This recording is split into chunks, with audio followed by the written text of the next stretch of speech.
Hello les amis, j'espère que vous allez bien. Bienvenue pour ce LNDJ du 15 juin, mercredi 15 juin. Aujourd'hui évidemment très important, c'est la Fed à 20h et 20h30 qui donnera sa décision concernant les taux d'intérêt.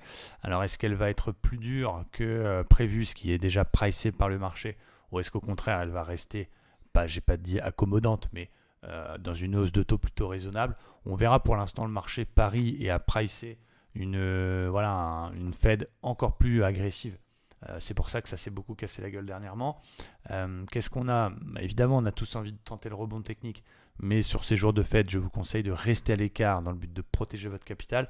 Quoi qu'il en soit, le DAX, il a retracé 100% du dernier mouvement de rebond technique qui a été initié, c'était début mai. Il est également de retour sur le 61,8 du plus gros rebond. Donc c'est un niveau clé, c'est le plus bas précédent. Donc cette zone, elle va être majeure. Grosso modo, on casse ces plus bas parce que la Fed durcit le ton encore plus que prévu. Forte probabilité d'aller chercher la zone des 12 500 points. On note quand même qu'on a une divergence haussière en 4 heures qui est validée et on a quand même un gap à combler qui est sur 13 780. Donc vraiment, c'est un peu gambling de jouer quoi que ce soit. Il faut attendre la Fed, il faut attendre la décision de cette banque centrale américaine qui va décider de la tendance. Est-ce que le marché a exagéré et a pricé des choses qui vont être moins agressives, ou est-ce que la banque centrale va confirmer? J'ai pas de boule de cristal. Je vais surveiller deux choses tranquillement. Je vais rester un petit peu à l'écart, d'autant que je revoyage en direction de Dubaï aujourd'hui, donc je ne serai pas forcément connecté. Quoi qu'il en soit, voilà, un petit rebond technique mécanique sur une zone de support et un marché qui tente de rebondir avec un comblement de gap, puis un échec de franchissement avec un signal serait une très belle zone de vente sur les 13 800 points. Et à l'inverse, une invalidation directement du plan et de la divergence baissière par une cassure des plus bas, ce sera un deuxième signal intéressant pour aller chercher les 12 500. Je trouve ça un peu trop cavalier pour l'instant d'acheter, même si on a cette belle divergence et cette zone 61,8 qui tiennent pour l'instant, qui donc nous disent au moins attendons, restons à l'écart, ce n'est plus le bon timing. Du côté du Dow Jones, finalement, c'est exactement la même chose. Il est évidemment toujours assez baissier. Il est revenu dans une petite zone légèrement support, 30 500, résistance, résistance, support, support, support qui tient pour le moment. On fait une petite bougie hier, une petite toupie. Après ces trois grosses séances de baisse, logique. Il avait besoin de reprendre son souffle et de marquer une petite pause. Il y a une div 4 heures également validée tout en bas, donc qui nous donnerait peut-être un petit rebond technique. Moi, j'attendais un rebond sur quoi? J'attendais un rebond sur le précédent plus bas cassé.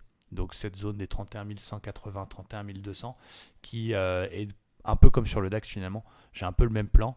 On laisse faire la Fed, on attend de voir comment le marché va réagir. Petit rebond technique plus échec de franchissement. On peut tenter une vente s'il y a un signal sur cette zone-là. Et à l'inverse, pchit, et puis pas de rebond et cassure du plus bas. Bah là, c'est dramatique, il n'y a plus de support après. Donc, on fera une vente si on casse les plus bas. En attendant, on fait des petits setups. On a vendu hier la cassure d'OPR. Ici, par exemple, on a fait plus de 100 points sur cette vente, sur des petits ratios de 2. Il y avait, regardez, cette bulle à pesanteur magnifique.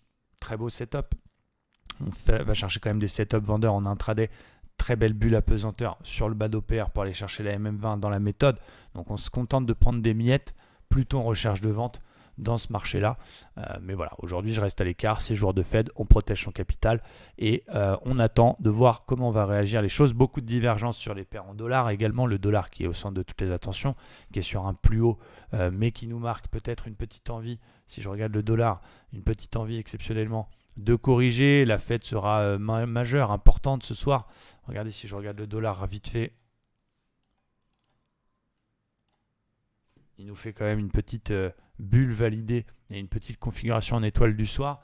Le dollar qui est renforcé depuis plusieurs semaines par justement l'augmentation des taux d'intérêt et le discours de la Fed, et surtout une anticipation grâce au chiffre de l'inflation mauvais d'une Fed encore plus agressive que prévu. Mais si ce soir la Fed elle dit bon ok, on va continuer à monter les taux parce qu'on doit combattre l'inflation, mais on va rester sur 0,50 et on va pas s'enflammer plus.